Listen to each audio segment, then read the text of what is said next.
This TV Mass is brought to you live by Philippine Long Distance Telephone SME Nation.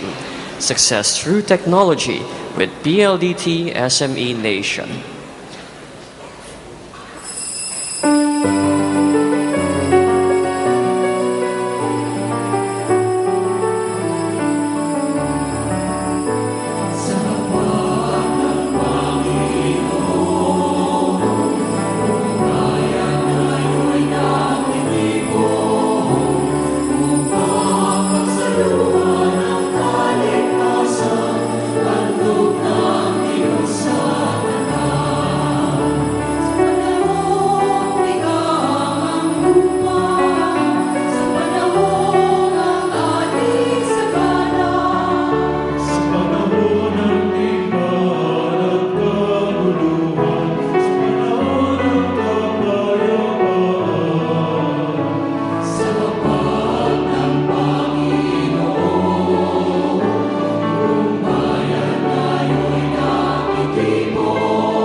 Araw ng Kwaresma, linggo ng Kwaresma, kung saan ang pari ay pwede pong magsuot ng pink. Katulad ng inyong nakita sa ating altar. Hindi ko lang hunahanap yung pink ko kanina. Pero sapagkat sa araw na ito'y muli nating maririnig ang pinaka sa lahat ng mga isinulat sa Ebanghelyo. For God so loved the world, He gave us His only Son. Sobra po tayong minahal ng Diyos. Pagmamahal na may kasamang kapatawaran at pag-unawa. At yan po ang ating ipinagdiriwang. We begin our celebration in the name of the Father and of the Son and of the Holy Spirit. Amen. The Lord be with you. And with your spirit. O the Lord will ask of us is to acknowledge na kailangan natin ng kanyang kapatawaran. Na isigaw ang pangalang Jesus nang ang ibig sabihin, ang Diyos para sa akin ay tagapagligtas. For those moments when we harden our hearts to the invitation of God to call on Him and ask His mercy, we ask the Lord's forgiveness.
May Almighty God have mercy on us, forgive us our sins, and bring us to everlasting life. Amen. Tayo po'y manalangin.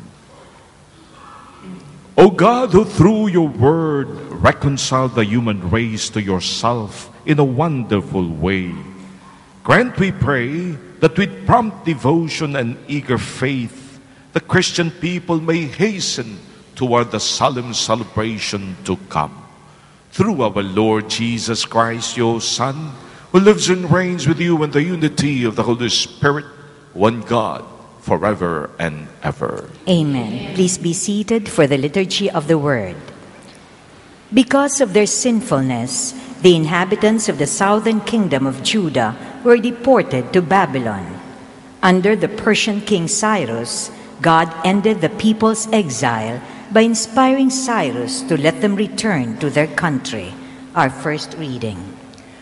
A reading from the second book of Chronicles.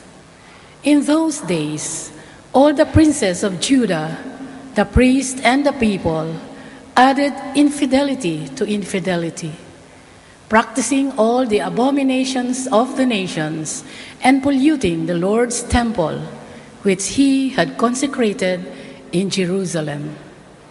Early and often did the Lord, the God of their fathers, send his messengers to them, for he had compassion on his people and his dwelling place. But they mocked the messengers of God, despised his warnings, and scoffed at his prophets, until the anger of the Lord against his people was so inflamed that there was no remedy. Their enemies burned the house of God, tore down the walls of Jerusalem, set all its palaces afire, and destroyed all its precious objects. Those who escaped the sword were carried captive to Babylon, where they became servants of the king of the Chaldeans and his sons, until the kingdom of the Persians came to power. All this was to fulfill the word of the Lord, spoken by Jeremiah. Until the land has retrieved its lost Sabbaths, during all the time it lies waste, it shall have rest while 70 years are fulfilled. In the first year of Cyrus, king of Persia, in order to fulfill the word of the Lord spoken by Jeremiah, the Lord inspired King Cyrus of Persia to issue this proclamation throughout his kingdom, both by word of mouth and in writing. Thus says Cyrus, king of Persia, all the kingdoms of the earth the Lord, the God of heaven, has given to me, and he has also charged me to build him a house in Jerusalem, which is in Judah. Whoever, therefore, among you belongs to any part of his people, let him go up, and may his God be with him. The word of the Lord. Thanks be to God.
Asked of us the lyrics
Is not Jerusalem the head of my joy?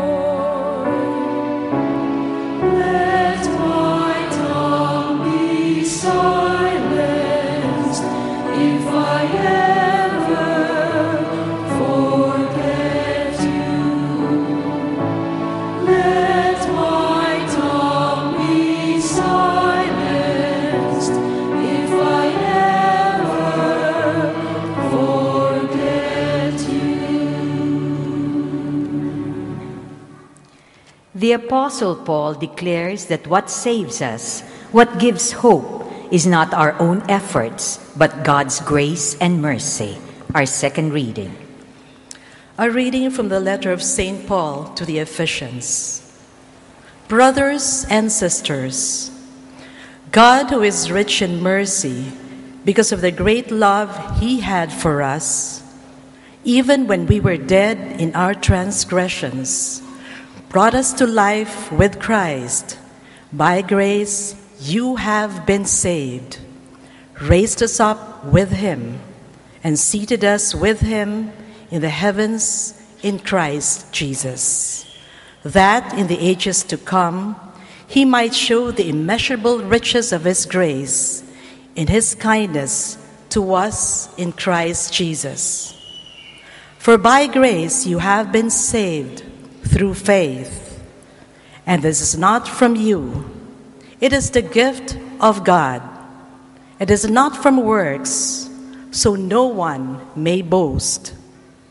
For we are his handiwork, created in Christ Jesus, for the good works that God has prepared in advance, that we should live in him.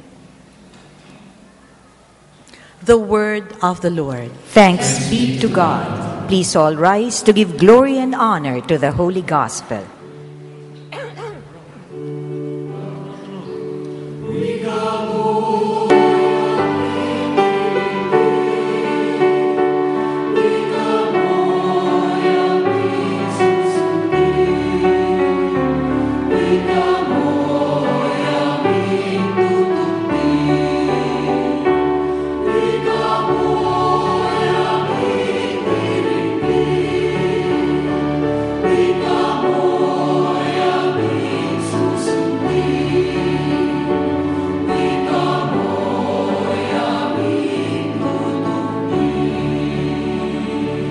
God so loved the world that he gave his only Son, so everyone who believed in him might have eternal life.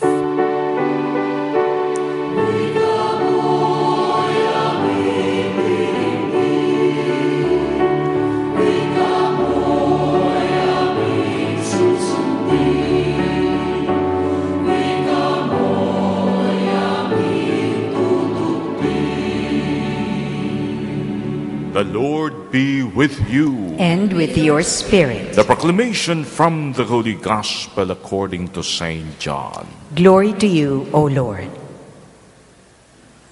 Jesus said to Nicodemus, "Just as Moses lifted up the serpent in the desert, so must the Son of Man be lifted up, so that everyone who believes in him may have eternal life. For God so loved the world that he gave his only Son, so that everyone who believes in him might not perish, but might have eternal life. For God did not send his Son into the world to condemn the world, but that the world might be saved through him.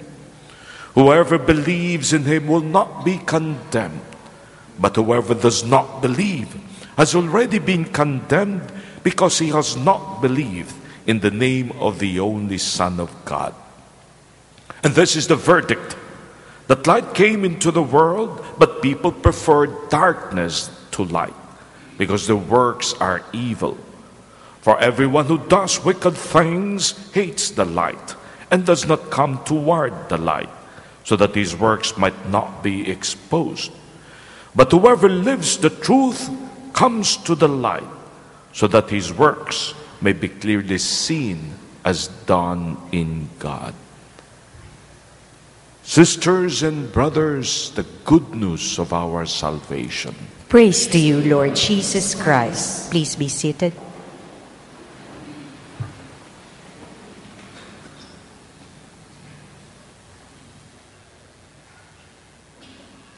Ang katagang ebanghelyon ay galing sa Griego, and it actually means good news, magandang balita, isang balitang kaaya-aya. And if there was any good news of the many passages of the Gospels that we have been reading, mga kapatid, in fact, ng buong Biblia, yung inyo pong napakinggan is the greatest of all good news. Na ang Diyos, sobra tayong minahal. Hindi lang sobra, no? For God so loved the world at ibinigay sa atin ang pinaka sa lahat ng kanyang maibigay. Ang kanyang nag-iisang anak. Paulit-ulit na nating sinasabi, pwede ka magbigay na hindi ka nagmamahal. Di ba? Pero ang tunay na nagmamahal, hindi pwedeng hindi magbigay. And so God, we see Him today presented to us as the great lover na nang magdesisyon siyang ipamalas ang pagmamahal na yan, nakita natin ito ang kanyang anak mismo ang kanyang ipinadala.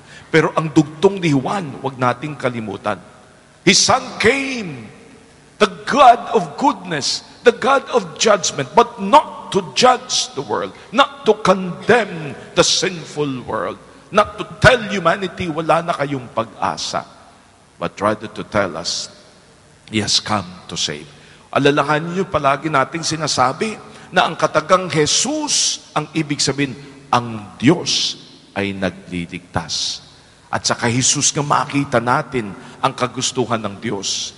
In the Old Testament, we hear these words, God is not happy when the sinner is punished. God is not happy in the condemnation of the sinner, but that the sinner might live.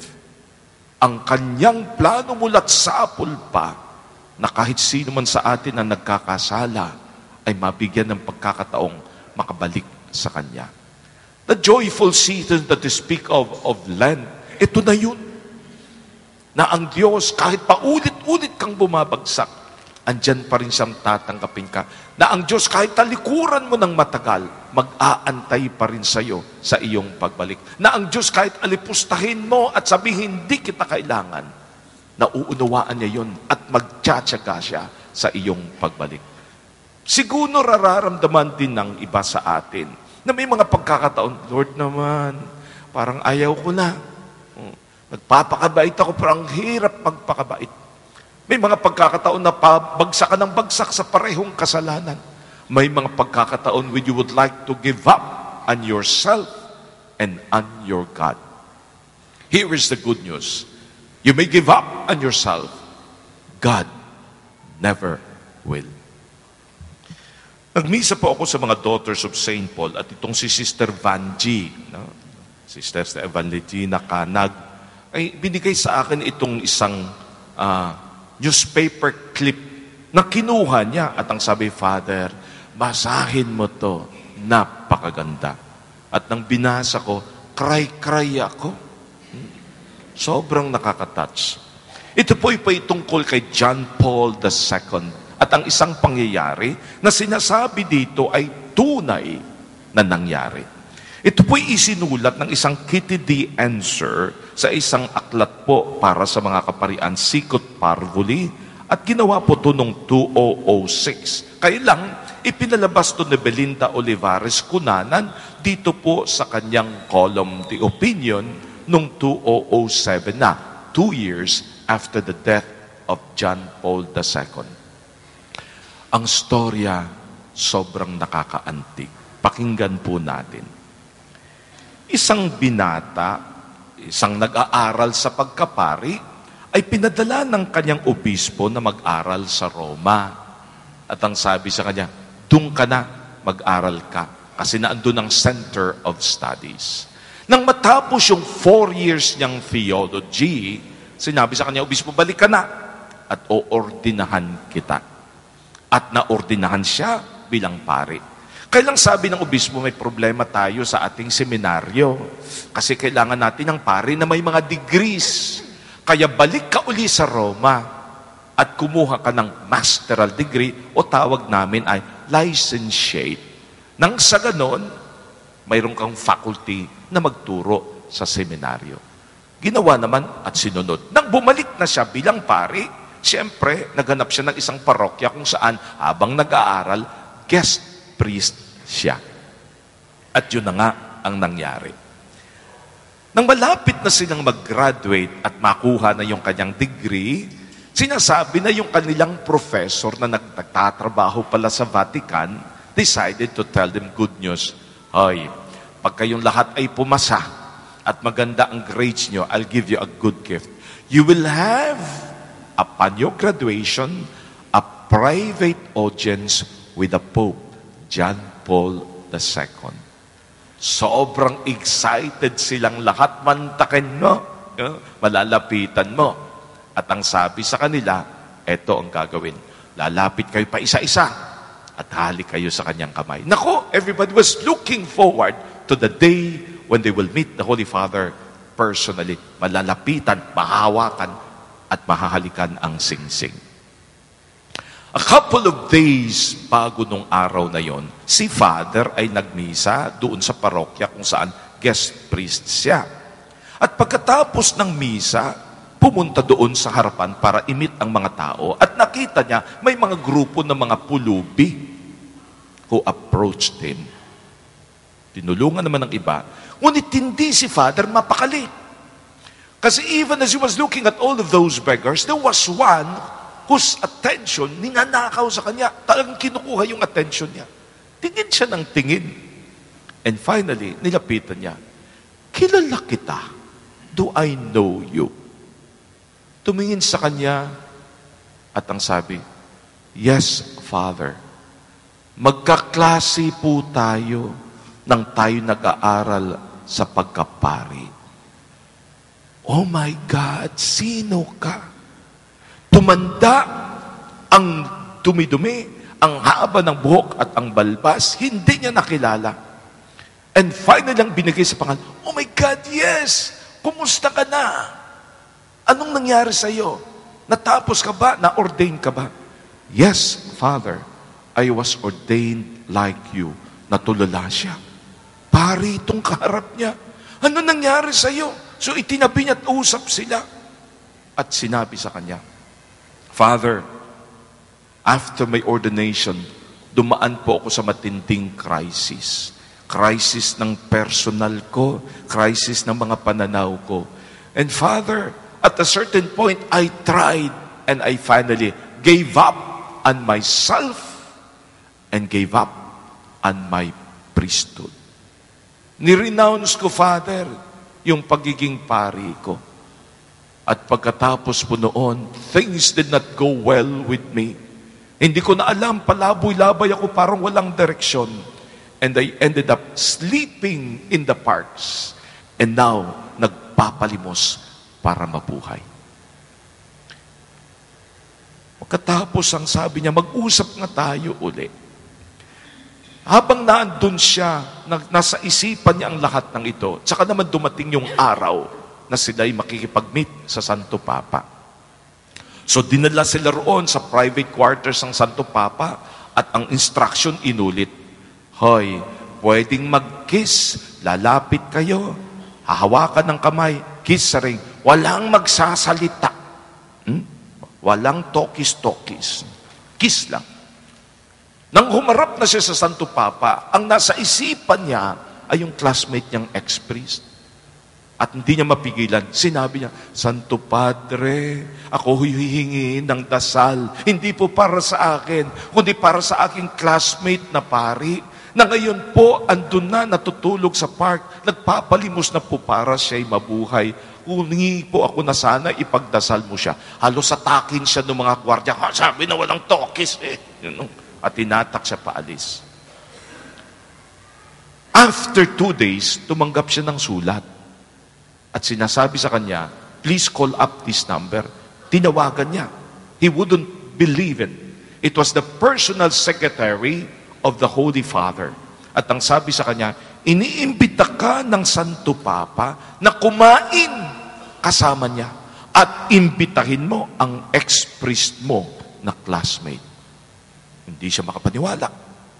Hinanap ngayon ng classmate niya at ang sabi, sama ka. Inahanap ka, kakain tayo kasama ng Santo Papa. Sabi niya, niloloko mo ako. Hindi. Talagang ang Santo Papa daw ang nagpapatawag sa atin. Paano ako? Halika, bihisan kita para maging presentable ka. Nang dumating sila roon sa gate ng Vatican, na andun na nag-aantay ang personal secretary ng Santo Papa, si Monsignor Davids. And they were breezed through all the securities and ended up in the kainan ng Santo Papa. May konting greetings, umupo sila, 4 lang. The personal secretary, ang Santo Papa, at ang 2 magklase, yung isa, ex-priest. Nang sila'y nasa dessert na, and it was a good dinner, hindi pa rin mapakali itong bakit kung naandun siya. Finally, sumenyas ang Santo Papa, understood nung secretary. Nilapitan yung isang pari, at ang sabi, Father, labas po muna tayo. At iniwanan etong 2. Ang ex-priest at ang Santo Padre. After some time, pinabalik sila, nag-bless ang Santo Papa, at lumabas na sila. Naandun na sila sa Vatican Square sapagkat walang sinabi sa loob, hindi na makapagpigil itong pari. Naman, sige na, kwento mo na. Ano nangyari sa loob? Ano bang sinabi sa iyo? Anong nangyari? The story is to be told. Pakinggan nyo. Nag-usap sila ng Santo Papa, itong ex-priest. At pagkatapos, tinignan siya ng Santo Papa, John Paul II, at sinabi, can you hear the confession of the Pope? Natulala siya. Talagang yung lungkot sa muka, but Santo Padre, hindi na po ako pari. Nirenounce ka na po ang aking pagkapari. Tinignan daw siya na may mga sobrang may awa. At ang sabi, tumaas ang kamay. Remember, a priest always a priest. At alam mo rin na ako bilang Santo Papa, the Supreme Pontiff, pwedeng ibalik sa iyo lahat ang iyong pagkapari. Kaya lang, dapat hingin mo. Umagulgul siya. Lumuhod siya sa Santo Padre. Hindi siya makapagsalita na matagal. And finally said, Holy Father, I want to be a priest again. Sabi ng Santo Padre, then I will hear your confession. Pinakumpisal siya ng Santo Padre at pagkatapos sinabi sa kanya, now, do me the favor. Pakinggan mo ang confession ng Santo Papa. Mga kapatid, kung ikaw yung pari, yun ako naiyak ako. Wala ka ng kinabukasan, nasa tambakan ka na ng basura. Tinatalikuran ka na ng lipunan. Ang tingin sa'yo, ang baba, pari ka dati, at ganito ka. Ang feeling ng lahat, makasalanan ka, tinalikuran mo na ang Diyos at ang bukasyon mo. And yet, all this while, there is a God pala who is waiting for you to come back. And in one merciful act, the Holy Father tells you, I stand for a God who is a God who saves, who is a merciful God, who desires the salvation of all. My dear friends, dugtong pa sa kanya, ibinabalik ko ng pagkapari mo, balik ka doon sa parokya kung saan nagpapalimos ka. Sabihin mo sa pari na ikaw'y gawing assistant parish priest. At mula ngayon, ikaw ang in charge para sabihin sa lahat ng mga mahihirap at makasalanan doon na mayroong isang Diyos na nagmamahal at nagliligtas. My dear friends, gaano man kalalim, kabigat, kalawak ang ating pagkakasala sa Panginoon, mayroon tayong isang Diyos na handa pa rin tayo'y ibalik sa kanyang piling, patawarin, bigyan awa, mahalin. Today, we hear good news There is always a chance for us. At tayo po na namarkahan din ng hindi pwedeng burahin na marka ng binyag na gumawa sa atin bilang mga anak ng Diyos. Kahit lumayo tayo sa Kanya, kahit tumakbo at lumayo tayo at talikuran siya, hahabol-habulin niya tayo para sabihin, nag-aantay pa rin ako na may kapatawaran at pagmamahal. Tell others this good news. Your God is a God of great forgiveness. Amen. Tayo pong lahat ay magsitayo. I believe in one God, the Father Almighty, creator of heaven and earth, and in Jesus Christ, his only Son, our Lord, who was conceived by the Holy Spirit, born of the Virgin Mary, suffered under Pontius Pilate, was crucified, died, and was buried. He descended into hell. On the third day he rose from the dead. He ascended into heaven and is seated at the right hand of the God the Father Almighty. From there he will come to judge the living and the dead. I believe in the Holy Spirit, the Holy Catholic Church, the communion of saints, the forgiveness of sins, the resurrection of the body, and life everlasting. Amen. the cross of Jesus reminds us not only of our sinfulness, but also of God's infinite love and mercy. Acknowledging our weakness, but full of confidence we pray, Lord, save your people. Lord, save your people.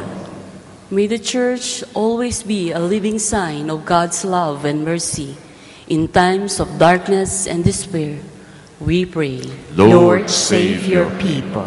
May our civil leaders strive to live by God's truth and walk in God's light, forsaking the culture of graft and corruption. We pray. Lord, save your people.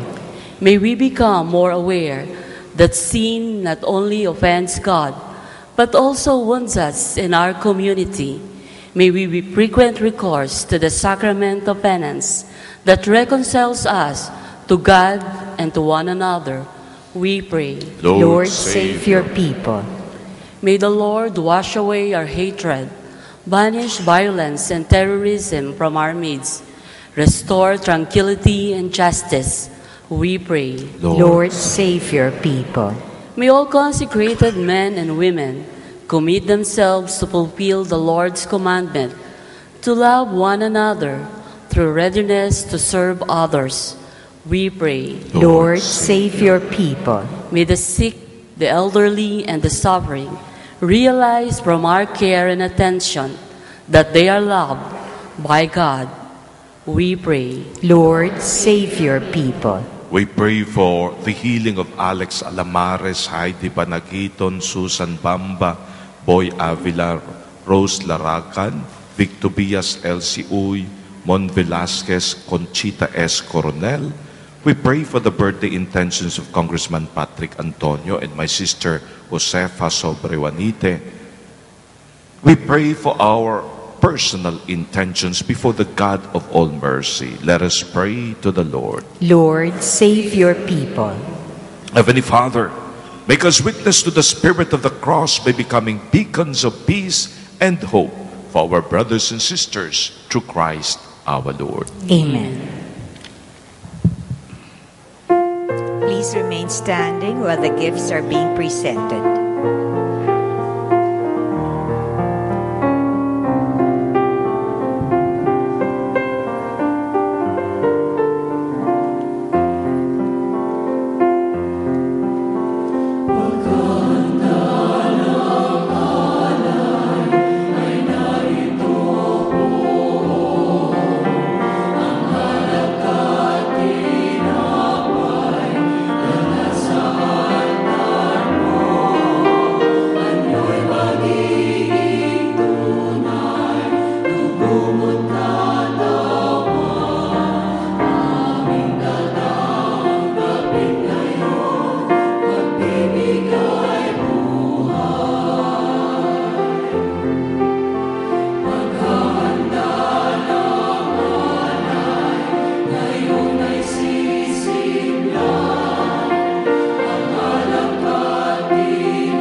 Please all rise. Pray me, dear friends, that your sacrifice and mine be made acceptable to God, the Almighty Father. May the Lord accept this sacrifice at your hands for the praise and glory of his name, for our good and the good of all his holy church. We place before you with joy these offerings, which bring eternal remedy, O Lord, praying that we may both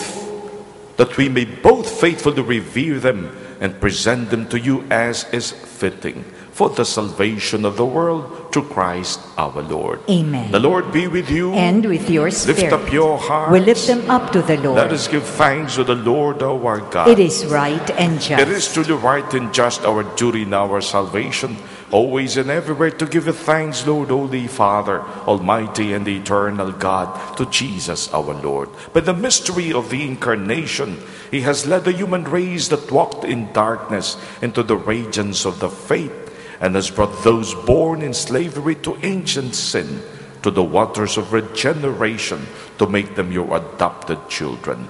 Therefore, all creatures of heaven and earth sing a new song in adoration, and with all the hosts of angels cry out, and without end acclaim.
Indeed, holy, O Lord, the fount of all holiness.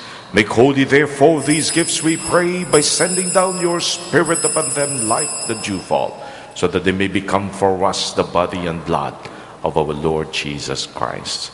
At the time he was betrayed and entered willingly into his passion, he took bread and giving thanks, broke it, gave it to his disciples, saying, "Take this, all of you, and eat of it, for this is my body, which will be given up for you."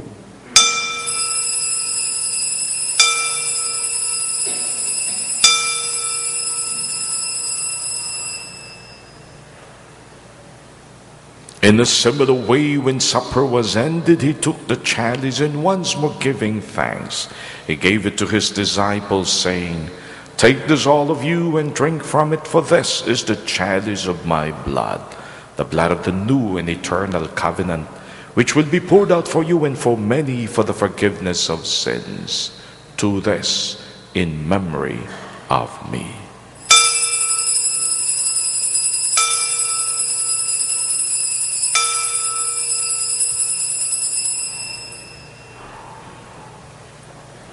The mystery of faith.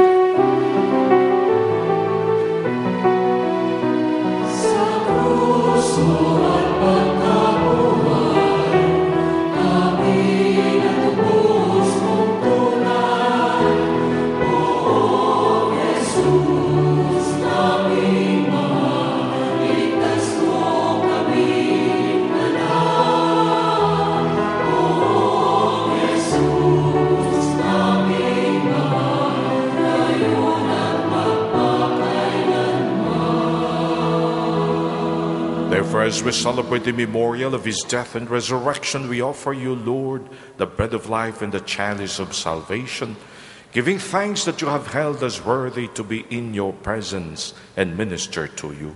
Humbly we pray that, partaking of the body and blood of Christ, we may be gathered into one by the Holy Spirit. Remember, Lord, your church spread throughout the world, and bring it to the fullness of charity, together with Francis, our Pope, with Luis Antonio, our Bishop, and all the clergy. Remember also our brothers and sisters who have fallen asleep in the hope of the resurrection, and all who have died in your mercy. Welcome them into the light of your face. Have mercy on us all, we pray, that with the Blessed Virgin Mary, Mother of God, with the Blessed Joseph, her spouse, with the blessed apostles, and all the saints who have pleased you throughout the ages, we may merit to be co-heirs to eternal life, and may praise and glorify you to your Son, Jesus Christ. Sa pamamagitan ni Kristo, kasama niya at sa Kanya, ang lahat ng parangal at papuri ay sa iyo, Diyos Ama, makapangyarihan, kasama ng Espiritu Santo, magpasawalang hanggan.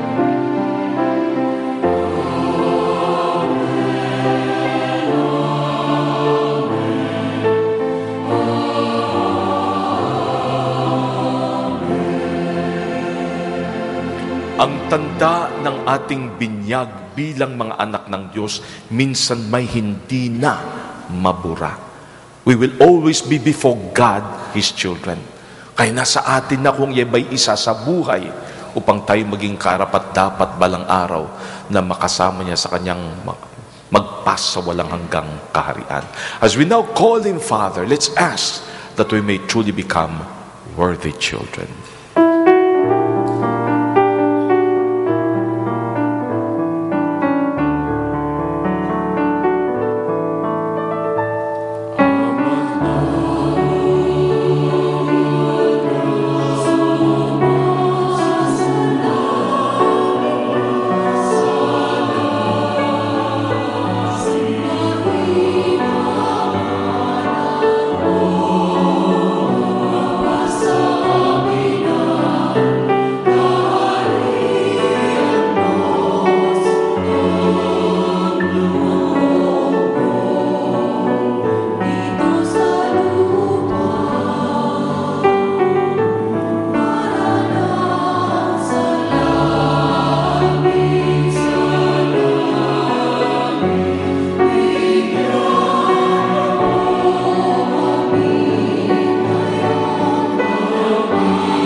Deliver us, Lord, we pray, from every evil. Graciously grant peace in our days, that by the help of your mercy we may always be free from sin, safe from all distress, as we await the blessed hope in the coming of our Lord Jesus Christ. For the kingdom, the power, and the glory are yours, now and forever. Lord Jesus Christ, who said to your apostles, "Peace I leave you, my peace I give you," look not on our sins, but on the faith of your church, and graciously grant her peace and unity in accordance with your will, who live and reign forever and ever. Amen. The peace of the Lord be with you always. And with your spirit. Pwede mo siyang talikuran. Pwede mong sabihin sa kanyang hindi mo siya kailangan. Pwede mo siyang saktan.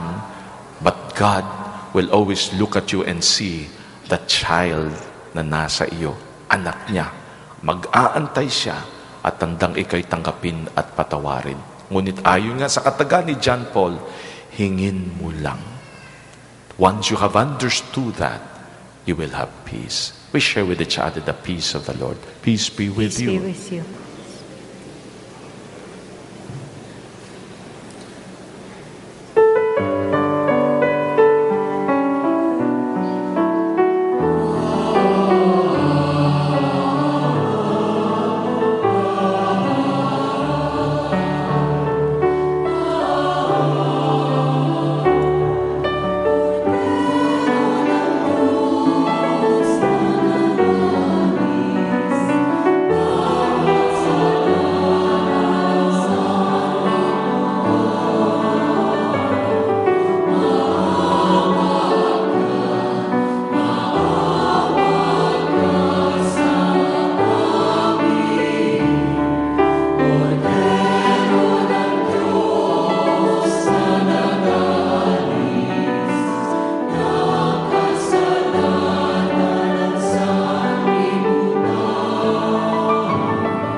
Ito si Jesus, ang Diyos na nagliligtas, ang kapatawaran ng Ama, ang kanyang pagkalinga. Mapapalad tayong sa kanya'y tumatanggap. Lord, I am not worthy that you should enter under my roof, but only say the word, and my soul shall be healed. by the body and blood of our Lord Jesus Christ, bring eternal life to us who receive Him.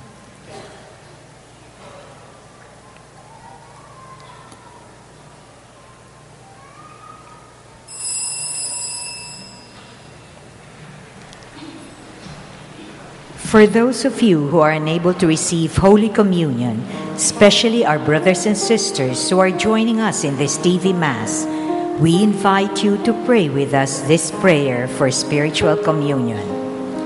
My Jesus, I believe that you are present in the most holy sacrament. I love you above all things, and I desire to receive you into my soul. Since I cannot at this moment receive you sacramentally, come at least spiritually into my heart. I embrace you as if you were already there and unite myself wholly to you. Never permit me to be separated from you. Amen.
second collection para sa ating alay kapwa as requested by the Cardinal so that we can reach out to those who are truly in need among our brothers and sisters.